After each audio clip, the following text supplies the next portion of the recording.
पीछे एक चीज मैंने आपको बतानी थी, वो जो कि मैं याद नहीं रहा। सेक्शंस आपका, ये जो लिमिटेशन एक्ट है ना, वो कहता है ये लिमिटेशन तो एक्ट तो जनरल लॉ है, ये आपका जब कहीं पे लिमिटेशन नहीं बताई गई कहीं पे भी, तो यही लिमिटेशन चलेगी।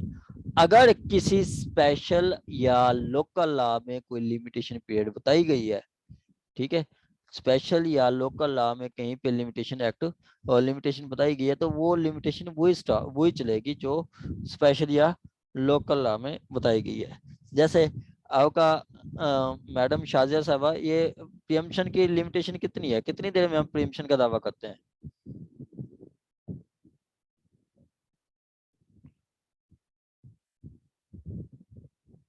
मैडम शुएब साहब, शुएब साहब कितनी कब हम प्रियम्पशन का दावा दायर करते हैं, कितने सर अरसे में करते हैं? इसकी 4 मंथ है लिमिटेशन। हाँ, 4 मंथ है लिमिटेशन, 4 मंथ है, ठीक है, वो स्पेशल लॉ में बता दिया गया है। लेकिन लिमिटेशन में इसकी लिमिटेशन कितनी थी? लिमिटेशन में वो बता रहा था सेक्शन 10 के सर अकॉर्डिंग के। सेक्शन 30 है आई थिंक सो, हाँ, वो तो प्रियम्पशन 30 है। एक्ट का। हाँ बिल्कुल, सेक्शन 30 है।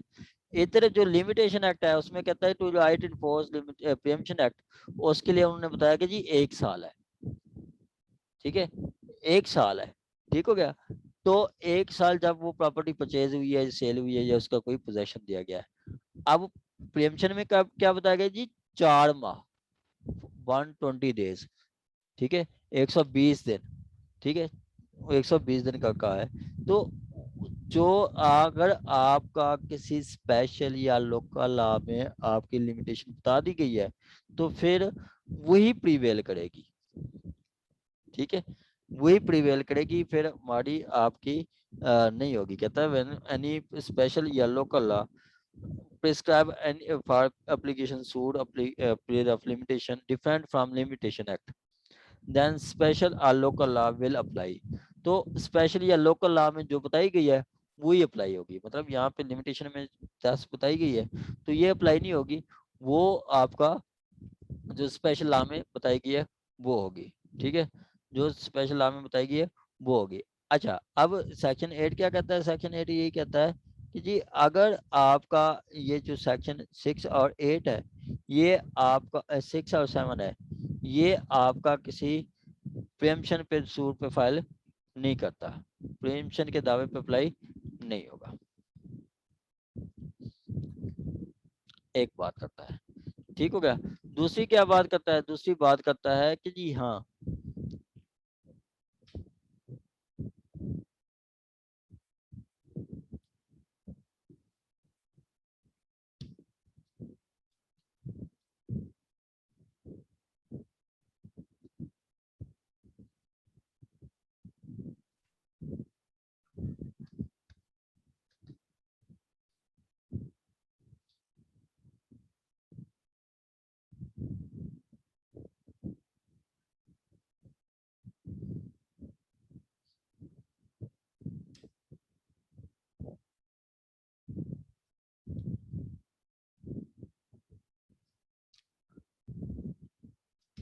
ये है जी आपका सेक्शन 8।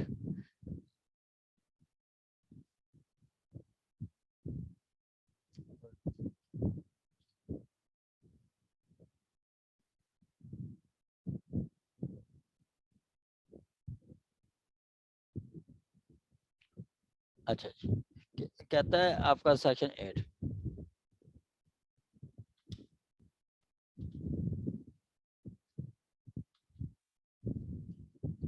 कहता है नथिंग दिस सेक्शन 6 और 7 apply to suit for preemption है। ये तो एक बात कर कि प्रियम्पशन पे ये अप्लाई नहीं होगा।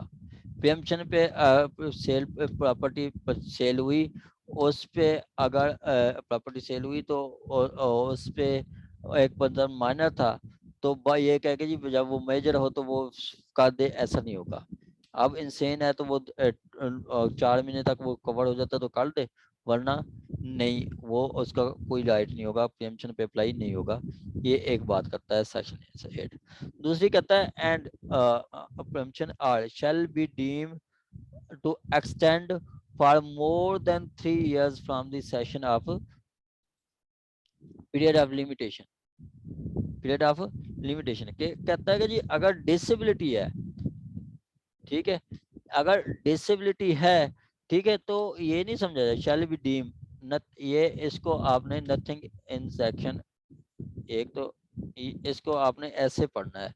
लॉ को भी पढ़ने के बहुत ढंग होते हैं, कुछ चीजें हमने साथ मिला के पढ़नी होती हैं, यहाँ पे इसको लगाना है। आगे कहता है नथिंग इन सेक्शन 6 और 7 shall be deem to extend for more than 3 years from the cessation of disability. अगर आपको डिसेबिलिटी है तो उसमें आपको 3 साल मजीद दिए जाएंगे, ज्यादा नहीं, कि जब डिसेबिलिटी एंड हुई है तो उसके 3 साल मजीद दिए जाएंगे। डिसेबिलिटी जैसे ये देखें कि जी वो डिसेबिलिटी कब हो रही थी खत्म, वो 2015 में माइनर था, 2015 में माइनर था, 14 साल एज थी, 2020 में वो 19 में वो क्या हुआ, 2019 में वो मेजर हुआ।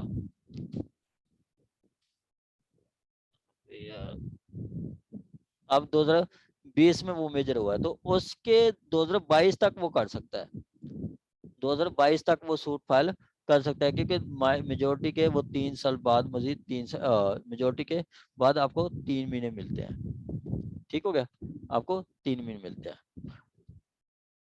कहता है कि किसी भी सूरत में 6-7 में जो आपका एक बंदा मेजर डिसेबिलिटी से वो सेन हो जाता है तो उसमें 3 साल तक ही उसको टाइम मिल जाएगा, उससे ज्यादा नहीं एक्सटेंड किया जाएगा, उससे ज्यादा एक्सटेंड नहीं किया जाएगा। इसी तरह आगे कहता है दी डेथ ऑफ पर्सन, अगर डेथ हो जाती है पर्सन की, ठीक है, अगर पर्सन की डेथ हो जाती है फिर उस सूरत में क्या होगा, उस सूरत में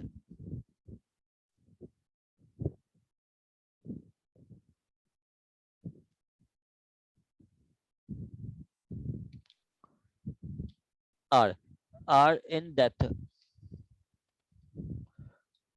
आर इन के the death person affected thereby, अगर उसमें उनकी डेथ हो जाती है, ठीक है, effect person affected thereby, अगर उस पर्सन की मतलब वो माइनर था या इंसेन था, उसकी डेथ हो जाएगी। The period within which the suit must be instituted or application में, कि जिस पीरियड में उसने सूट फाइल करना था या उसने एप्लीकेशन देनी थी वहां से वो स्टार्ट होगा, वहां से वो स्टार्ट होगा। जैसे मैंने आपको बताया था कि सपोज के यहाँ पे उसकी डेथ हो जाती है, ठीक है, 3 में ये डेथ हो जाती है, ठीक है, अब उसकी वो 2019 में वो मेजर था और 2020 में वो मर जाता है, मर जाता है तो उसके लीगल रिप्रेजेंटेटिव सूट करेंगे। लीगल रिप्रेजेंटेटिव सूट के लिए जो जिस नेचर का सूट होगा, जिस नेचर की एप्लीकेशन होगी, उसका जो टाइम होगा उसके, सपोज के उनका मिस्टर ए का राइट था सूट फॉर पोजेशन का, वो माइनर था, उसके बाद इंसेन था, इंसेनिटी उसकी खत्म नहीं होती, 2020 में वो मर जाता है, तो उसके legal hairs suit for possession करना था, तो जब लीगल हेयर्स ठीक हो जाएंगे उसके 12 साल बाद वो सूट फाइल कर सकते हैं, उसके 12 साल बाद वो फाइल सूट कर सकते हैं।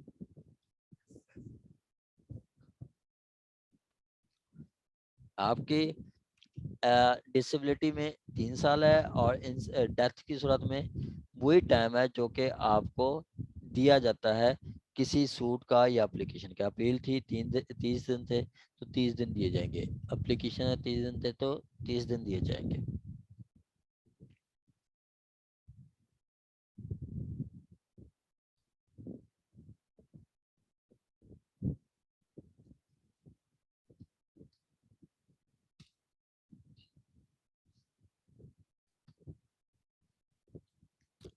चलें जी, आ गया जी सेक्शन 9। यहाँ तक किसी का कोई क्वेश्चन हो तो आप पूछ सकते हैं, anyone any question.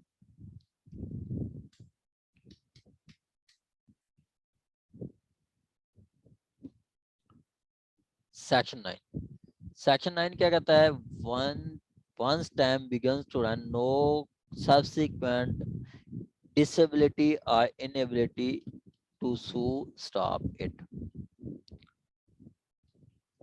inability to sue stop it, कि अगर वो आपका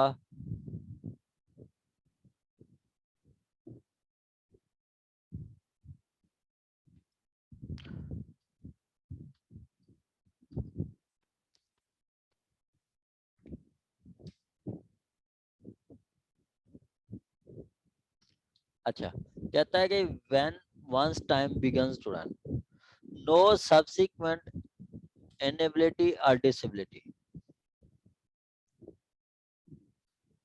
no subsequent disability or inability, ठीक है।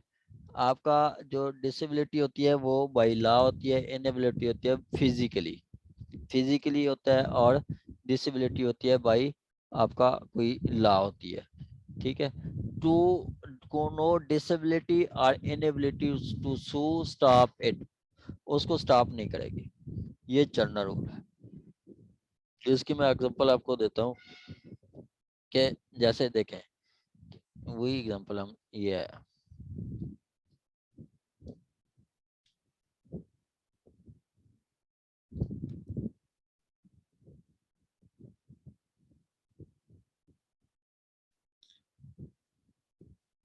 लेटर ऑफ एडमिनिस्ट्रेशन हम बाद में पता है, ये है। अब देखें कि मिस्टर ए क्या था, नहीं हम ये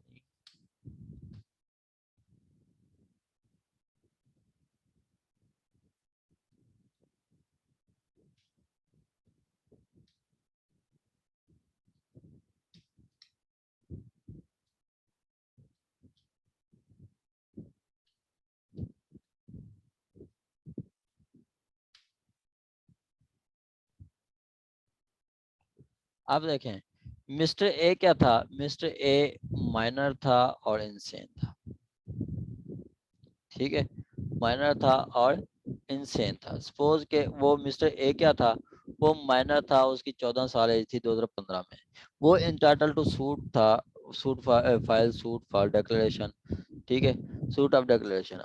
और इसी तरह वो 2019 क्या होता है 2019 में मेजर हो जाता है, ठीक है, 2019 में वो मेजर हो जाता है, 2019 में मेजर हो जाता है। तो लॉ क्या कहता है, लॉ कहता है कि जी 2019 में वो मेजर हुआ है। सपोज के ये मैं आपको डेट देता हूँ, एक एक ए,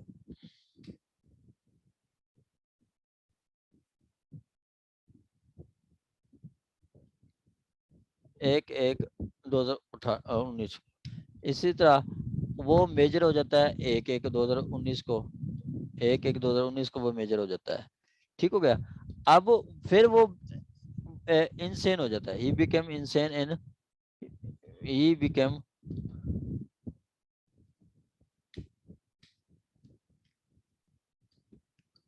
इन इंसेन, वो बिकम इंसेन, वो इंसेन हो जाता है, वो पागल हो जाता है। कब, आपका सपोज के 6 महीने बाद, वो 6 महीने बाद इंसेन हो जाता है। अब वो क्या कहता है जी, लात क्या कहता है, ला तो ये कहता है कि जी,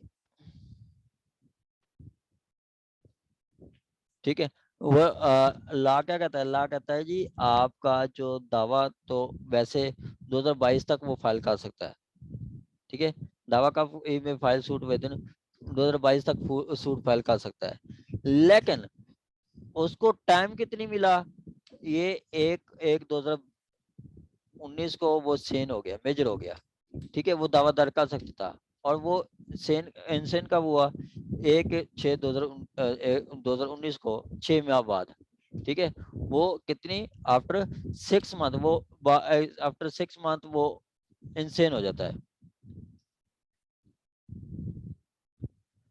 6 महीने बाद इंसेन हो जाता है।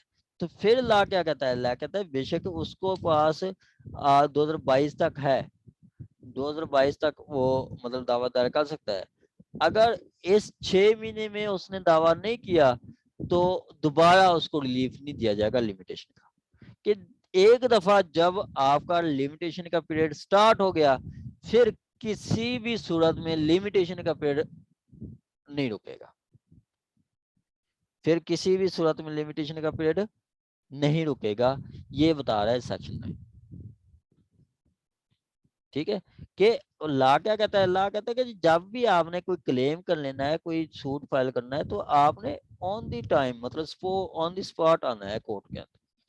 ठीक है, ये नहीं कि आप अपनी मर्जी से आते जाए, नहीं, आपने विद इन टाइम आना है, आपने विद इन टाइम आना है, आपने रिलीफ जो भी लेना है मतलब जो आपने करना है वो आप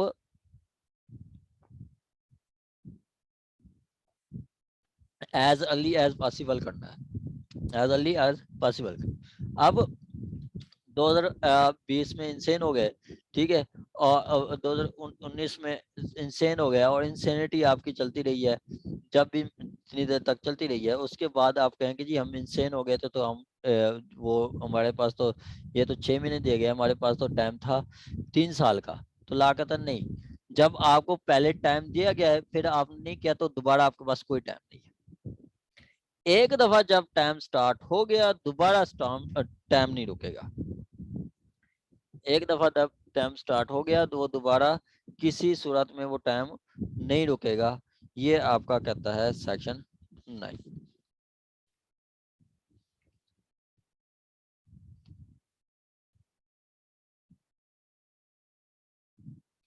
ठीक है, अब इस पे एक इसकी फिर एक तो साइटेशन है, मैं आपको चलो वो निकाल दूंगा आपको। अच्छा, ये तो था आपका जनरल रूल कि जो एक दफा जो टाइम स्टार्ट हो गया वो दोबारा टाइम नहीं रुकेगा, एक दफा जो टाइम स्टार्ट हो गया वो, आपसे एक सवाल है। जी मैडम। वैसे इसमें आप बताया ना कि अगर एक डिसेबिलिटी खत्म हो गई है तब लिमिटेशन का टाइम पीरियड स्टार्ट होगा, मतलब 2019 में डिसेबिलिटी खत्म हो गई तो 2022 तक वो फाइल कर सकता है। अगर वो 6 मंथ के बाद फिर डिसेबल हो जाता है तो मतलब टाइम पीरियड 6 मंथ के बाद, मतलब 6 मंथ के बाद काउंट नहीं किया जाएगा, बल्कि एक एक 19 के बाद से ही काउंट किया जाएगा। एक एक 19 को मैडम वो मेजर हो गया, जी सर। तो लॉ क्या कहता है, सेक्शन 6 भी यही कहता है कि जी टाइम उसका 1/1/2019 से स्टार्ट होगा।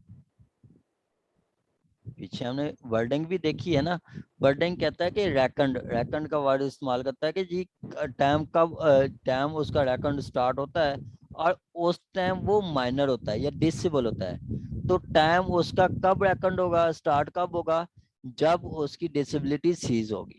अब उसकी डिसेबिलिटी कब सीज हो रही है, 1/1/2019 को, ठीक है, तो टाइम उसका कब स्टार्ट हो, टाइम भी 1/1/2019 से स्टार्ट हुआ है, यहाँ से 1/1/2019 से 2022 तक वो दावा कर सकता है। ठीक है, 1/1/19 से 2022 तक वो दावा 1/1/22 तक वो दावा दायर कर सकता है। अब 6 महीने बाद, 6 महीने बाद आपका 1/6/2019 को क्या होता है, वो वो इंसेन हो जाता है, तो दोबारा जो टाइम है एक दफा जो स्टार्ट हो गया था उसको 6 महीने मिले हैं, दोबारा उसका टाइम नहीं रुकेगा, पर दोबारा वो प्ली नहीं ले सकता कि जी मैं तो बाद में 6 महीने बाद पागल हो गया था, मैं इसलिए नहीं कर सकता, तो कोई लॉ कहता है नहीं, तो फिर 6 महीने आप सोए रहे, 6 महीने आप सोए रहे, तो नहीं, आपको रिलीफ नहीं दिया जाएगा, ये कहा गया। जी मैडम मिसबा साहबा, जी सर, समझ में आ गया। आ गई है ना, एक दफा जब जी टाइम स्टार्ट हो जाएगा दोबारा नहीं रुकेगा, चाहे आपको 4 दिन भी मिलते हैं ना, तो लॉ कहता है कि जो 4 दिन के अंदर आपने सूट फाइल करना था, बस, ठीक हो गया। हाँ उन 4 के दिन के अंदर सूट फाइल करना था। मैडम ये था जनरल रूल, ये क्या था, जनरल रूल, ये जनरल रूल था।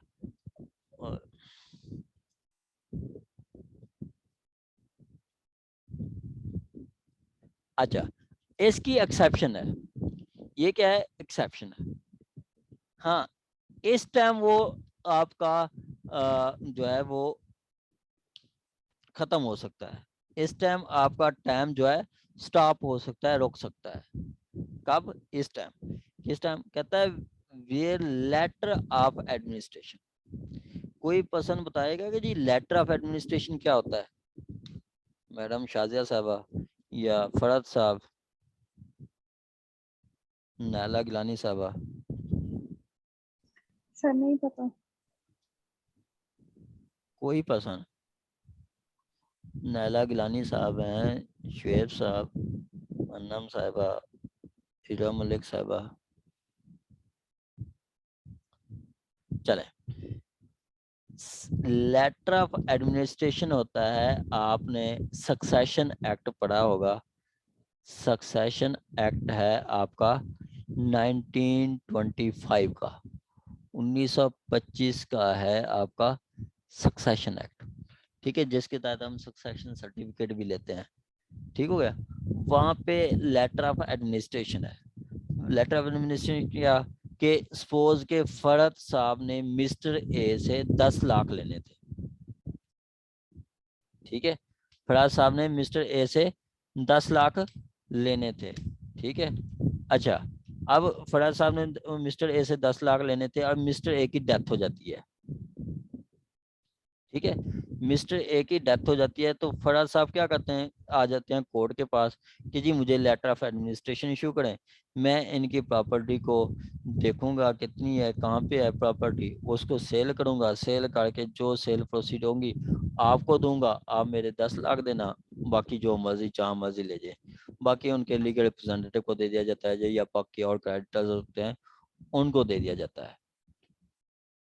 ठीक हो गया? अच्छा, तो अब इस तरह देखें कि जी 2015, ठीक है, ये 15 लाख देते हैं, 10 लाख देते हैं मिस्टर ए को।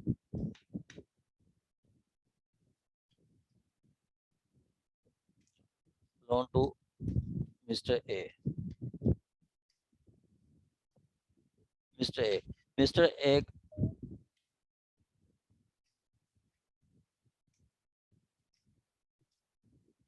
लोन देते हैं, गिव लोन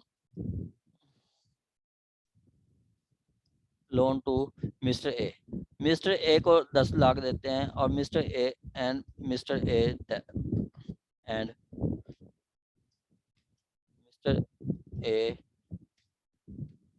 डाइड ऑन। अब इनका जो दावा दायर करने का राइट कब था? इनका दावा दायर करने का राइट था 2018 तक। ठीक है, रिकवरी का दावा उसकी 3 साल होती है पीरियड, रिकवरी के दावे की पीरियड कितनी होती है? 3 साल होती है। ठीक है, अब मिस्टर ए की डेथ हो जाती है, मिस्टर ए की डेथ हो जाती है 2017 में, 2017 में डेथ हो जाती है 1/1/2017 में।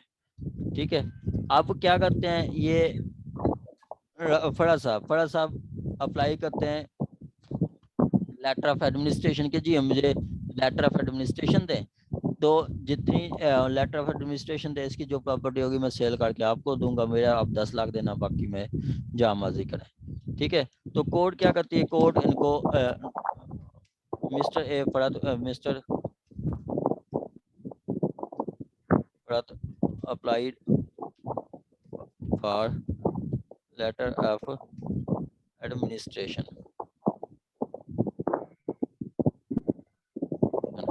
Court issued letter of administration,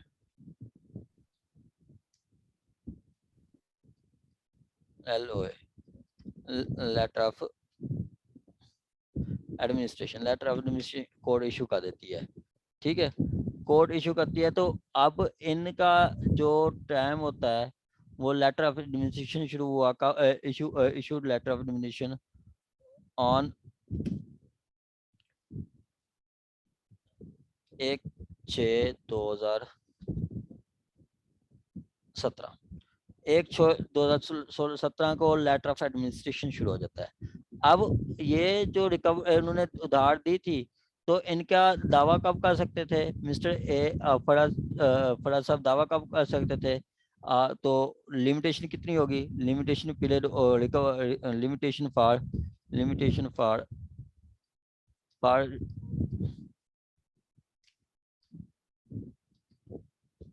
suit of recovery is 3 years। ठीक है, 3 years है ना, उसकी 3 years है। ठीक है, अब वो 3 years कब होगी? 3 years होंगे आपके 1/1/2018। समझने के लिए एक दिन कब हो जाता है? 1/1/2018। अब फरहत साहब 2018 तक इनके खिलाफ दावा दायर कर सकते थे। ठीक है, फरहत साहब इनके खिलाफ दावा दायर कर सकते थे। तो क्या हुआ कि जी इन्होंने दावा दायर नहीं किया, वो मिस्टर ए की डेथ हो जाती है। मिस्टर ए के लिए ये फरहत साहब क्या करते हैं, लेटर ऑफ एडमिनिस्ट्रेशन ले लेते हैं कोर्ट से। वो 1/6/2000 6 को इशू कर देती है। अब जब लेटर ऑफ एडमिनिस्ट्रेशन इशू हो जाता है, देन पीरियड रुक जाता है, देन पीरियड रुक जाता है। ठीक है, देन पीरियड रुक जाता है। अब जो लेटर ऑफ एडमिनिस्ट्रेशन का टाइम होता है, जितनी देर तक वो इनफोर्स होता है लेटर ऑफ एडमिनिस्ट्रेशन, वो टाइम काउंट नहीं किया जाता, वो खत्म, वो मतलब नहीं काउंट किया जाता। अब ला कहता है कि जी एक दफा टाइम स्टार्ट हो गया फिर तो वो नहीं रुकेगा। उसके पास पहले 2.5 साल थे। ठीक है, और 2 साल थे उसने दावादार नहीं किया। 2017 में उसकी डेथ हुई, लेटर ऑफ एडमिनिस्ट्रेशन मिला है उसको 1/6/2017 को। ठीक है, अब बाद में पता चला है जी मिस्टर ए की तो कोई प्रॉपर्टी नहीं है, मिस्टर ए की तो कोई प्रॉपर्टी नहीं है। ठीक है, तो फिर ये सूट फॉर रिकवरी कब फाइल करेंगे? जितनी देर ये letter of administration issue in force रहा, वो टाइम एक्सक्लूड कर दिया जाएगा। ठीक है, and LOA, letter of admission, enforced till 1/6/2018, 1/6/2018 तक इन्फोर्स रहा। ठीक है, तो ये जो 1 साल का पीरियड होगा ये एक्सक्लूड कर दिया जाएगा, ये टाइम रोक दिया जाएगा, ये टाइम एक्सक्लूड कर दिया जाएगा। तो आपका जो मिस्टर फरहत साहब हैं, ये सूट फाइल कर सकते हैं। मिस्टर फरहत में सू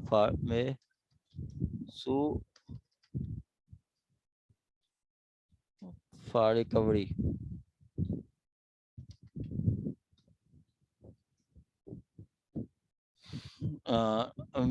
तो 1 साल उसका रोक दिया, 2018 तक करना था ना, तो 2019 तक वो कर सकते हैं। ठीक है, जो उनका 1 साल का वो मतलब ये था पीरियड, जो ये लेटर जब इशू हुआ 1/6/2017 को, और 1/6/2018 तक लेटर ये आपका 2018 तक लेटर ऑफ एडमिनिस्ट्रेशन इनफोर्स रहा, वो देखते रहे, प्रॉपर्टी वो मैनेज करते रहे, तो वो टाइम आपका स्टॉप हो जाता है। ठीक है, मैं सू फॉर रिकवरी ये आपका दावा दायर कर सकते हैं, इनको एक और टाइम मिल जाएगा, ये 1/1/2019 तक ये दावा दायर कर सकते हैं। ये बता रहा है आपका सेक्शन 9 की प्रोविजो। ठीक है, अब सिंपली क्या है कि कहता है जी आपका एक दफा टाइम स्टार्ट हो गया, वो टाइम नहीं रुकेगा। एक दफा टाइम स्टार्ट हो गया, वो टाइम नहीं रुकेगा।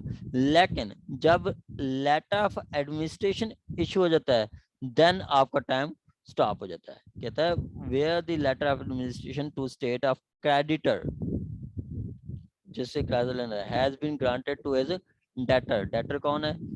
डेटर आपका सपोज के डेटर हैं फरहत साहब। ठीक है, ये फरहत साहब है।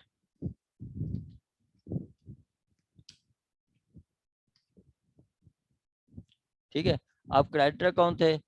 वो आपका क्रेडिटर थे mister A.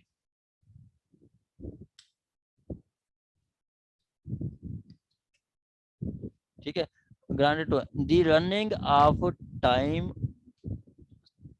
the presentation of suit to recover the debt shall be suspended while administration continue। जितनी देर आपका एडमिनिस्ट्रेशन कंटिन्यू रहेगी, वो आपका टाइम जो आएगा, वो टाइम होगा आपका उसका वो रुक जाएगा सूट फाइल करने का। कैसे कि सूट फाइल करना था आपका 2001-18 तक, उनको लेटर ऑफ एडमिनिस्ट्रेशन कब मिला? लेटर ऑफ एडमिनिस्ट्रेशन मिला उनको 1/1/2017 को, ठीक है। और वो कब तक कंटिन्यू रहा? Continue till 1/1/2017-16। तो इतनी देर तक ये आपका पीरियड स्टॉप हो जाता है। तो मिस्टर फराज साहब को जो ये टाइम था जो लेटर ऑफ एडमिनिस्ट्रेशन पे मिला है वो टाइम एक्सक्लूड किया जाएगा, उसके बाद वो दावादार कर सकते हैं, ठीक है। लेटर ऑफ एडमिनिस्ट्रेशन सिंपली फिर मैं बताता हूँ कि जी जैसे मिस्टर ए से पेमेंट लेनी थी, कोर्ट को कहते हैं फराज साहब के जी मुझे लेटर ऑफ एडमिनिस्ट्रेशन दे, इस पर्सन की जितनी प्रॉपर्टी होगी मैं आपको दूंगा, ठीक है, मैं से मैनेज करके आपको दूंगा, वो आप उसको जो मुझे मेरा पैसा मुझे दे देना, बाकी इनके क्रेडिटर्स को दें, उनके लीगल एयर्स को दें, लीगल रिप्रेजेंटेटिव को दें, जिसको मर्जी दें दे दें। तो जितनी देर वो लेटर ऑफ एडमिनिस्ट्रेशन कंटिन्यू रहता है उसका सकता है वो बंदा बिलीनियर हो, उसकी प्रॉपर्टी को रियलाइज करने में रियलाइज करने में ही 1 साल लग जाए, ठीक है। तो वो जितनी देर वो कंटिन्यू रहता है उतनी देर आपका लिमिटेशन पीरियड स्टॉप हो जाता है। ये है सेक्शन 10। सेक्शन 9, यहाँ तक किसी का कोई क्वेश्चन हो तो आप पूछ सकते हैं।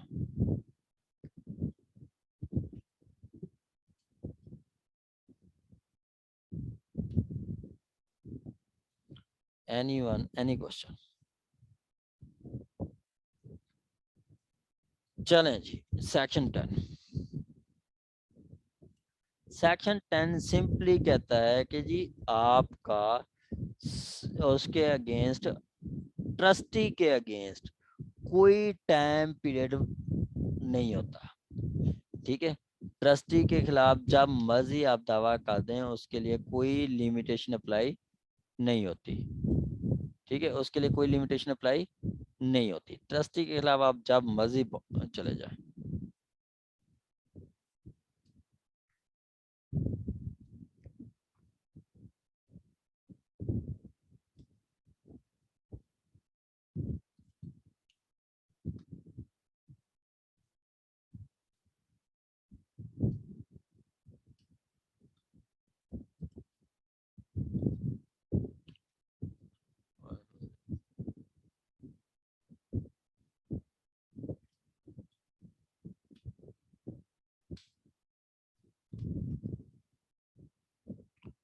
अच्छा ये है कि ट्रस्टी के खिलाफ आप, ट्रस्टी जो कि ट्रस्ट मैनेजमेंट कर रहा है उसके खिलाफ आप जब मर्जी दावा दायर करते हैं उसके लिए कोई लिमिटेशन नहीं है, उसके लिए कोई लिमिटेशन नहीं है। जैसे क्रिमिनल केसेस में रवियन के लिए कोई टाइम नहीं है, जब मर्जी आप रवियन फाइल कर दें। इसी तरह ट्रस्टी एक प्रॉपर्टी ट्रस्ट के लिए दी गई है, ठीक है, तो ट्रस्टी के अकाउंट के लिए, ट्रस्टी की करतूत को देखने के लिए आप सूट फाइल करते हैं, तो वो जब मर्जी फाइल करते हैं, उस पर कोई लिमिटेशन नहीं है, ठीक है। कहता है आपका nothing anything contain here and before contain, कहता है बेशक बावजूद इसके कि जो पहले हम जो कुछ बता के आए हैं, जैसे सेक्शन 6 की बात की है, लिमिटेशन आपका कोई आपका लीगल डिसेबिलिटी है, आपका 9 है कि जो एक दफ़ा टाइम स्टार्ट हो गया वो नहीं रुकेगा, ठीक है। इस तरह पीछे जो कुछ भी हमने पढ़ा है, या हमने पढ़ा है कि आफ्टर लिमिटेशन पीरियड आता है तो शैल बी डिसमिस, या कोर्ट क्लोज है, सफिशिएंट काज, जो कुछ बावजूद इसके कि जो पीछे दिया गया है उसके बावजूद no suit against a person, ठीक है, no suit against a person. अब मैं इसको अच्छी तरह आपको करके देता हूँ, इसकी मैं एक और कॉपी करता हूँ, फिर ये आपको करके दूंगा, यही आपने सेम